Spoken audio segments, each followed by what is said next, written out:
سوپاسان لێبێت و ئەم کاتتان باش لە بەرنامەی کۆوارەوە بە کۆمەڵێک بابەتی هونەری و کولتوریەوە هاتوینەتەوە لاتان.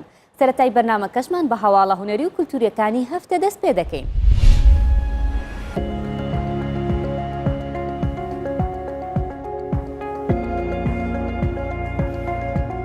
لە شاری هەولێر و لە پەیمانگەی هونەرە جوانەکانی شارەکە شانۆگەری سکوات پیشاندرا. چیرۆکی شانۆگەریەکە باس لە ئازایەتی توانای ئافرەت دەکات و ڕۆڵی پێشخستنی لە کۆمەڵگەدا دەردەخات.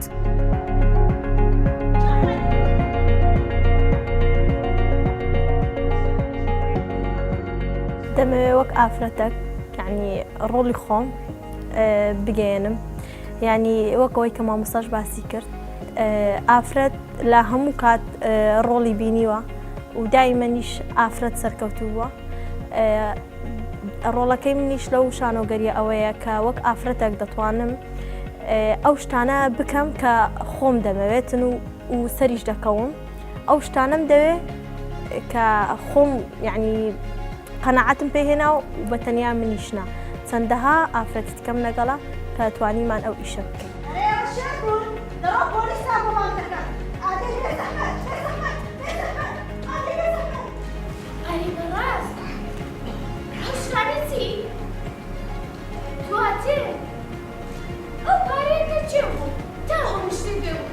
شانۆگەری سکوات کە لە دەقی ئێمە پارە نادەینی نووسەری گەورەی ئیتاڵی داریۆفۆ وەرگیراوە، هاوکات تێکەڵکێش کراوە لەگەڵ بارودۆخی ئەو ڕۆی جیهان بە شێوەیەکی گشتی. پەیامی ئێمە دەرخستنی و پێشبینیانەیە کە چەندەها سەدە پێش ئێستا پێشبینی کراون. بۆ نمونە کۆنتڕۆلکردنی ئافرەت یاخود وا بڵێن بە پێشخستنی ئافرەت، کاتێک کە ئافرەت چۆن خۆی بە پێش وارێ دەکا کە پێش بکەوێ. ئافرەت لە جیان بە شێوەیەکی گشتی لە ڕێی تەکنۆلۆژیاوە زانست دەری خستووە لە زۆربەی بوارەکان کە ئافرەت ڕۆڵی سەرەکی دەبینی، کارەکان باشتر بەڕێوە دەچن، ڕێکتر بەڕێوە دەچن. تەنانەت ئێستا کاری زۆربەی خێزانەکان خودی خێزانەکانیش ئافرەتەکان بەڕێوەی دەبن کە پێشتر ئەرچی پیاو بووە، بەڵام ئەوانیشیان خستۆتە سەرشان، نیشی ماڵ، منداڵ و کارکردنیش لەدەرەوە. خۆ من یەکشەمەی ڕابردوو بینیم، یەک زاری وان نەبوو. یەکشەمەی ڕابردوو هەفتەیەک لەبۆ بەردەکە، چاوەڕێ لە هەفتەیەکدا چی ڕوو دەدا؟ ئەرێ بەڕاست بۆچیمان تێناون؟ ئەو سوزان دیارە بەهۆی بەلەبەلەوەی شکردەیەوە بووە. باشە چۆن شتی وا دەبێت؟ چۆن شتی وا دەبێت؟ باشە بێردەکەی چۆن بزانێت ئەگەر زوجی خۆی بەستمێ؟ زوجی خۆی بەستووە؟ بەڵێ بەبەندێک.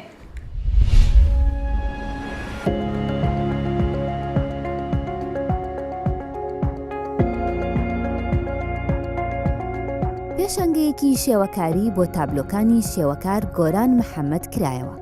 لە پێشانگەکەدا کە لە شاری سلێمانی ئەنجام درابوو، هونەرمەند کۆمەڵێک تابلۆی گزارشتخواسی پیشاندا. ناوەڕۆکی کارەکان لە تاکە فیگەرێک دروست بوون، جا ئەو فیگەرە ئافرەت بێت یان پیا و بە تەنهایی دەورە دراوە.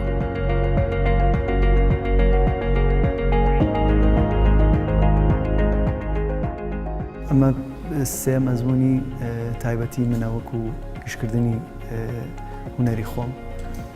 ئەتوانم بڵم ئەم ئەزمونەم تۆزە جیاوازتر لە ئەزمونەکانی پێشووترە، زۆرتر لە دەوری بیرۆکەیەک یان چەمکێکی دیاری کرا و ئەگەر وانایی بنین ئیشم کردووە، زۆرتر لەسەر ڕێبازی ئیشکردنی تعبیریەتە. بە سادەی تعبیرێت ئیشکردن لەسەر هەڵچوون، لەسەر شەپۆلی دەرونی مرۆڤ ئەگەر وا دروست نایبێنی، و لە ڕووی ناوەڕۆکەوە توانین ئیشکردنێکە لەسەر فیگەرێک لە کۆی کارەکان فیگەرێکمانەیە. زۆرینەی فیگەرەکان توانی بڵێن فیگەری مینەیە. ناتوانم چیرۆکێک یان مانایەکی دیاریکراوە بڵام من بەم شێوەیە ئیشم کردووە، من ماناکەیتی ئەمە من ویستومە لەسەرەوە ئیش بکەم، بەس دەتوانین بڵێن کۆی کارەکان زنجیرێکی بەیەکەوە بەستراوە.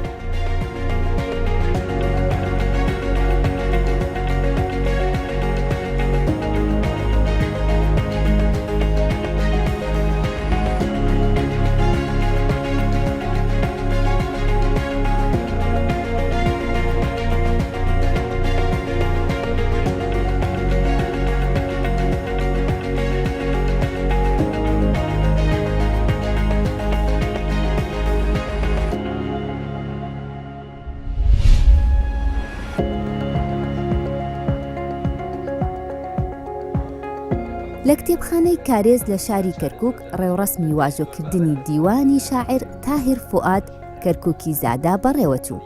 ئەمە جگە لە خستنەڕووی ژیان و بەرهەمەکانی شاعر لەلایەن نووسەران و ئامادەبوانەوە. گفتوگۆ بۆ مێژووی شعر و کەسایەتیەکانی کەرکووک کرا کە لە ڕابردوودا ڕۆڵی بەرچاویان هەبووە لە پێشخستنی ئەدەب و کولتوری کوردیدا.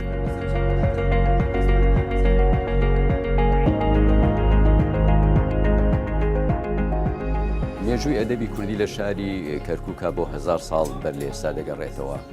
تاهیر فوئاد یەکێکە لە زنجیرەی شاعرانی کەرکووک کە پێگەیکی تایبەتی هەیە.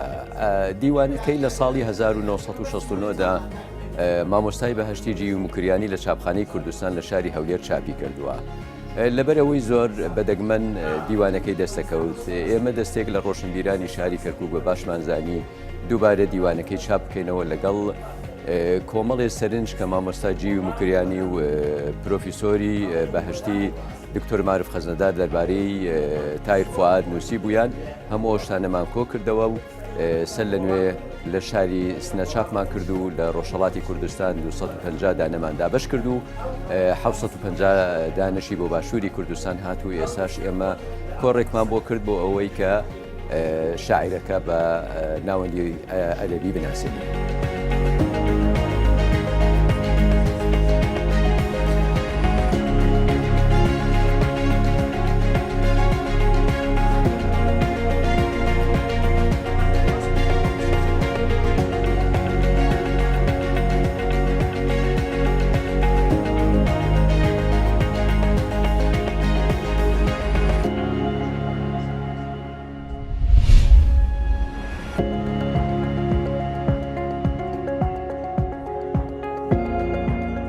شانۆگەری وێنە سەحراویەکان لە شاری بانەی ڕۆژهەڵاتی کوردستان پیشاندرا. شانۆگەریەکە تایبەت بوو بە شانۆی منداڵان و دەرهێنەر و ئەکتەری سەرەکی شانۆگەریەکەش لە تەمەنێکی تازە پێگەیشتوودان.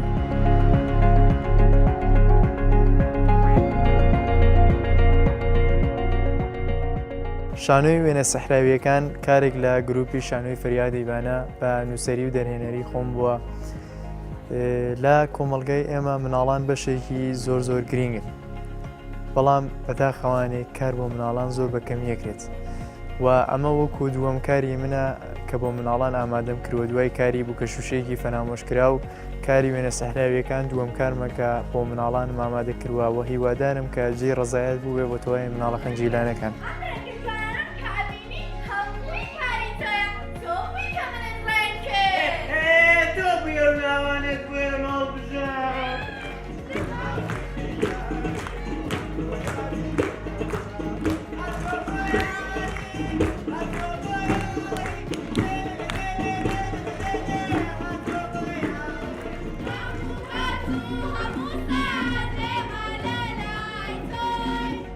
بە ماوەی 7 مانگە کە من واردی تایاتر بووم لێرە من فێر بووم کە چی بکەم و چی نەکەم. واقعان هەستێکی خۆش بە ئینسانەیە. تایاتر بە مانای زیندگیە. ئەلا من کە لە ناو تایاترێکم کە زۆرتر بۆ مناڵ کارەکرێ وەختێک کە گەم لە پێکەنینی و مناڵە بێ ساسەکەم تاوای دنیای منە. ئەم کارەکە ئێمە کردومانە باسی پێکەنینی و مناڵانە بووە و من ئێمە زۆر خۆشحاڵین کە پێکەنینمان هێناوەتە سەر دەمی مناڵەکان.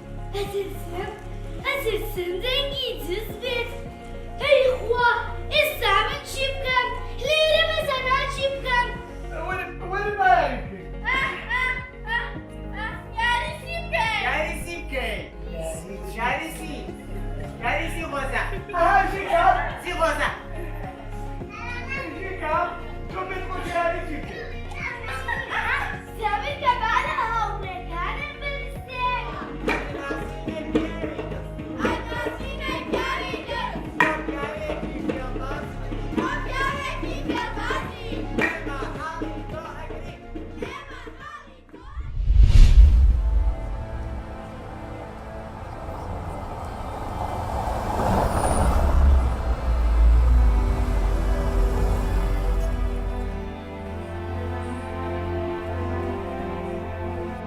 پێشانگەیەکی ڕەخنەگری بەرامبەر بە تەکنەلۆژیای ئەلکترۆنی بۆ 16 کاریکاتێریستی جیهانی لە ئەڵمانیا کرایەوە. لە پێشانگەکەدا یەحیا سلۆی کاریکاتێریستی کورد بە کارەکانی بەشداری کردبوو. یەحیا لە ڕێگەی کارەکانیەوە باسی لە مەترسی لە ناوچوونی پەرتووک دەکرد.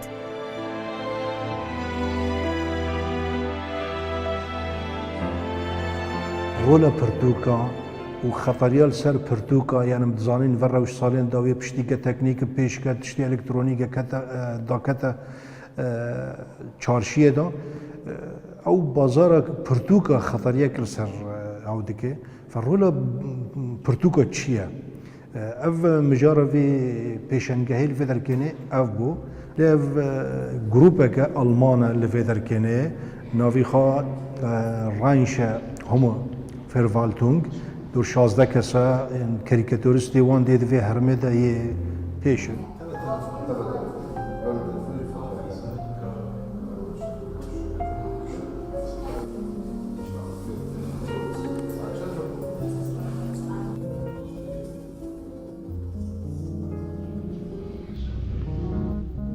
Evvela nav vê derkênê ew di tabloyê min êge beşdarî vê pêşengehê bûn. Li vê derkênê rola şerrê yani em karin bijin şerrê di nava pirtûka da û iPad nînhanî generasyonê nû derketnî bêtir pirtûka naxwînin pir iPada. Yani iPad dawiya pirtûka tînê li vê derkênê pirtûkê bin erd dike. Yê din yani di aliyê wî hene bi rastîmanêkanî. Yani çawa pirtûk nêxandin yani wek sêvekê ge nêxarin kurmik kurum tê de çê ew kirin. Di aliyê wî du da ev grûpên selefî, ev grûpên yani wek Daeş bigire li bo me kesê vîya wî hene van grûpan e çitûn kurmikê ge kurmik çawa sêvekê genî dike xera dike ew jî pirtûka zanistiyê dijminê zanistiyê ne.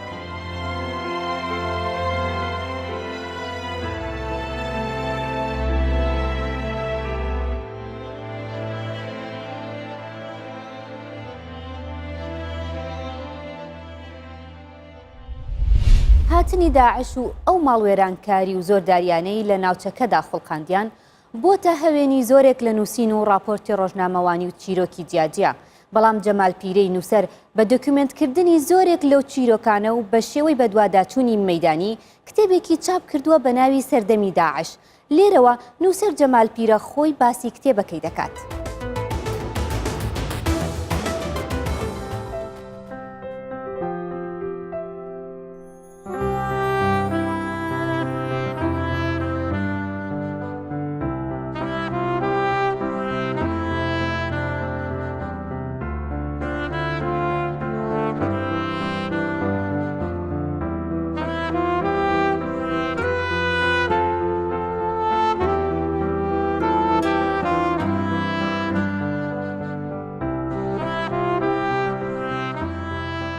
ناوەڕۆکی ئەم کتێبە زیاتر بە دوواداچوونی ڕۆژنامەوانیە زۆرێکە لە تەوسیقکردن یا بەڵێن بە دۆکیومنتکردنی ئەو ڕووداوانەی کە لە سەردەمی هاتنی ڕێکخراوی داعشدا ڕوویدا یان ڕوویاندا بە گرنگم زانی کە بەڕاستی لە کاتی خۆیدا ئەو ڕووداوانە بنووسینەوە لەبەر ئەوەی هەرچەندە بۆ ئێمە ئێستای ئێمە بەڵێم شتێکی زۆر لەوانەیە زۆر دوور نەبێ واقعیانە بە هەموو بینیمانە بەڵام بۆنەوەکانی داهاتوومان ڕەنگە شتێکی غەریب بێ بە شێوەیەکی گشتی خۆمان نەزانی کە ملەتی خۆمان لە یادەوەریەکەی لە ڕووی سیاسیەوە یادەوەریشی زعیفی هەیە لاوازە زوو شتەکانمان بیر دەچێت لە هەموو دنیا شوایە لە هەر شوێنێکە ڕووداوێک کە باڵێم کارەساتێکی گەورەی سیاسی ڕوودەدا تەنانەت کارەساتە سروشتەکانیش دوای ئەو کارەساتە ڕاستە خۆ دەیان و سەدان کتێب و توێژینەوە بە دوواداچوون و ئازاران شتی دیکەی هونەری لەسەر دروست دەکرێت بەڵام هەستم کرد لە کوردستان لەو مەجالە لە کاتێکدا کە ڕێکخراوێکی گەورە داعش کە زیانێکی وا گەورە بە میلیۆنەها کەس دەگەیەنێت بایەخدان بەو بوارە لە ڕووی نووسین و یا بەڵێ تەوسیقکردنەوە هەستم کرد کەمە وێ بە گرنگم زانی ئەو کۆمەڵە نووسینانە یا ئەو بە دوواداچوونانە کۆ بکەمەوە کە هاوکات خۆم بەشێکی زۆریان خۆم نووسیمون بەشێکیشان لە ڕۆژنامە بیانیەکان ئەوەی کە دەستم کەوتبێ بە درێژایی 4 ساڵ کۆم کردوونەتەوە و تەرجەمەی کوردیم کردووە لەو کتێبە کۆم کردوونەوە کە هەموویان پەیوەندیان بێکەوە هەیە و زۆر بەوردی بە شێوەیەکی بنکۆڵکارانە ئیشەکان کراون و با بڵێن بە شێوەیەکی بێلایەنانەی سەحەفیانە ئیشەکان تەواو بوو.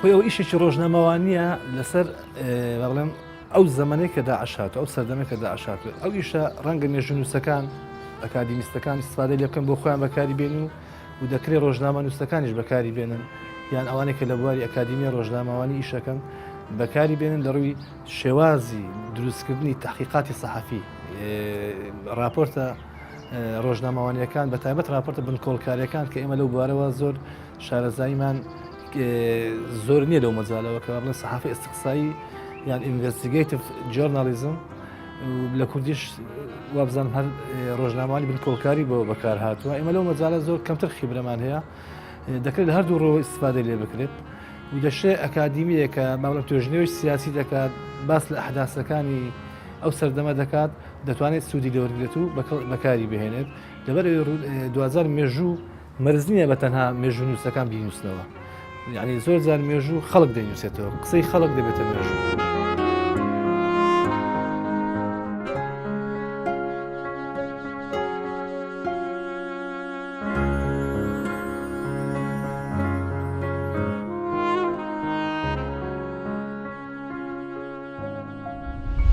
هونەرمەندان بە جۆرەها شێوە دەیانەوێت ئەو هەستەی لە ناخی خۆیان و دەوروبەرەکەشیانە بیگێنن بە تایبەتی لە بواری شانۆ و درامادا کاتێک کارەساتێکی مێژووی یاخود بەسەرهاتێکی ئەوینداری دەکرێتە دراما و بە زیندویی دەمێنێتەوە ئەو کاتە ئەکتەر هەست بە چێژی سەرکەوتنی کارەکەی دەکات. عەبدولقادر بامەڕنی یەکێکە لە هونەرمەندە ئەکتەرەکانی شاری دهۆک ڕۆڵی لە 13 فیلمدا بینیوە و تا ئێستاش بەردەوامە لە ڕۆڵبینین بەردەوام بوونی بە نیشانەی سەرکەوتندا دەنێت.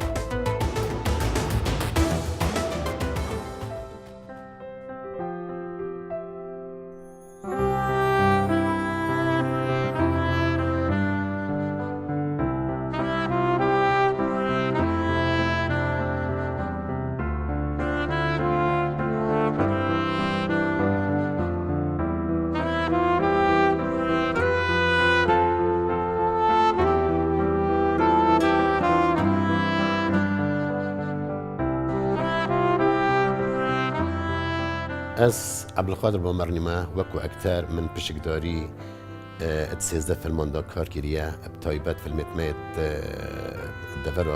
دەڤەرۆ بەهدینان جوان فیلمانجی کو ئەوێت ما کارگەل کردی چەندین دەرهێنەرێت ناودارن ئێکشوان کو ئەکی جهێ ڕێز و احترامەیە کو ئەک حەسێن حەسەن کو ئەڤوکێل سەرانسەری کوردستانی ناوەکێ دیار هەیە و جهێ ڕێزگرنە کو ئەوی ئەسئینۆمەت بیاوێ سینەمایەدا یەکەمین فیلم من الساڵە 2006 بوو الگەلوی کار کردی ئەوژی فیلمێ و نێرگز بشکێبین بوو کو ئەوێ شیایە خەلاتێکی ڕێکخراوە لێبورینە جیهانی وەرگرتگەل ئەلمانیا پشتیوان کاران ئەکید بەردەوامی مەدایە کاری من گەل چەندین دەرهێنەرێدی کار کردیە وەکو کاک شەوکەت ئەمینی فیلمی بیرەوەریان سەربەری دگەل مەسعود عارفی دگەل جوان بامەڕنی دگەل ڤیان مای دگەل ڕزگار حسێنی دگەل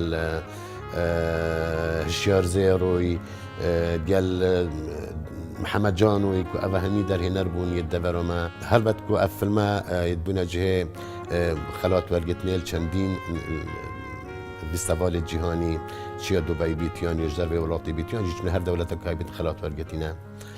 طبعا زێدەباری وان کارێت سینەمایە من پشکداری دو زنجیرەیەشدا کردینە کو ئەوژی ئێک ناوێ دیلان ئێک ناوێ چرا هەردوو ژیش دەرهێنەرە کەکی حەسێن حەسەنن و دەستگەهێت مەیت ڕاگەهاندنی هاتینە وەشاندن و بەڵاوەکردن و پێشاندان.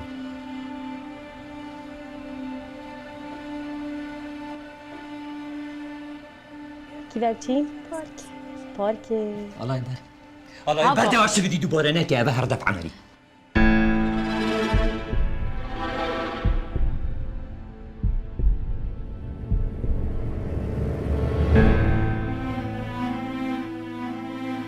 شد المرة خويتي تخش قامت نيوسي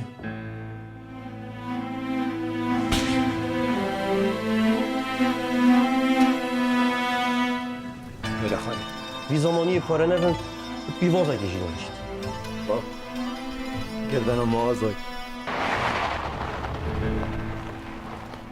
کاری اکتریش دا یعنی خوشیت هی نخوشیت هی نویجی يعني باستيونا وشهرزايا بس سر في هندي را يعني تبيت أكتر ما يكردون أكتر ما سينمائي أو بشتفانيا يعني خوزي أسوسنا بيجم يعني أو بشتفانيا مادي بونينك أو بشيت ببيتا مصدرك رزقي بويك وبشتخو بيجرم كاد مثلا بيت ديتو هيفا كيدو هيفا أنجي بتر ديتو السرورة كي رابي دخو متفرق كي بو بيكاريش بخمد دو تشي بيكاري أنجام داي يعني دي تشتكي وصا تشتكي وصا نيش ني هنديكم رو بيشتن أفا يه جيانه يعني نا جيان زيب إنه هتكرني. Join me. You will not. Shut up. Get the back. Hello.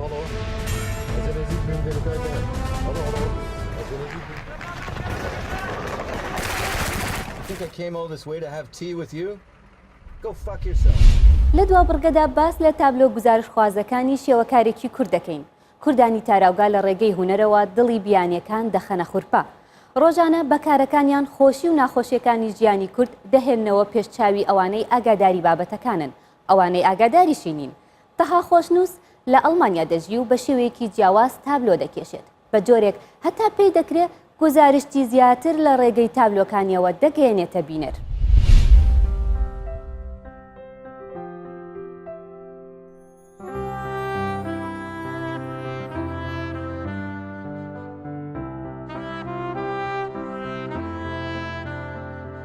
من کۆمەڵە شێواز ئەگرمە بەر بەڵام لە کۆی گشتیە ئەگەر بینەرێ ببینێ یا بینەرێکی شارەزای هوەر ببینێ زیاتر کارەکان تعبیریە. خۆم باوەڕم بەو شێوازە کارکردنە هەیە کە تابلۆ تایتڵی نەبێ بینەر ئەبێ خۆی بە دوای کۆمەڵە وردەکاریە بگەڕێتەیە.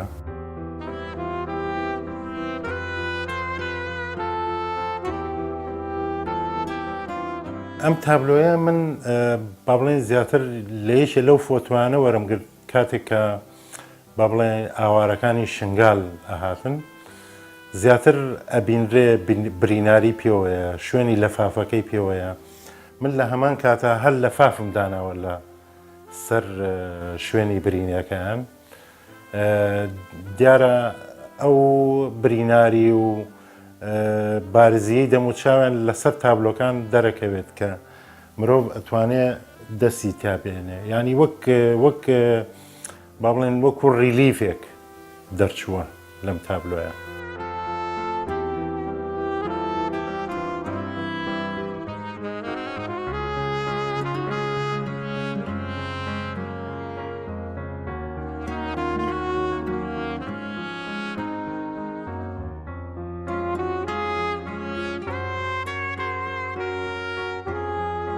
ئەم پرۆژەی کتێبە لەگەڵ دوو هاوڕێمە فاروقی میرزا سدیق و کاکبەهای شێخکەریم پێکەوە ئیشمان لەسەر کتێبەکان دەکرد دیارە هەر کەسە و بە شێوازی تایبەتی خۆی من بە دەزوو ئیشم لەسەر ئەو کتێبانە کرد. ئەم پرۆژەی کتێبە سەرەتا لە پێشانگای نێودەوڵەتی کتێبی فرانکفۆرت یەکەم پێشانگامان کردەوە و ناویشمان لێنا گەشتی پەرتووکە بێنازەکان.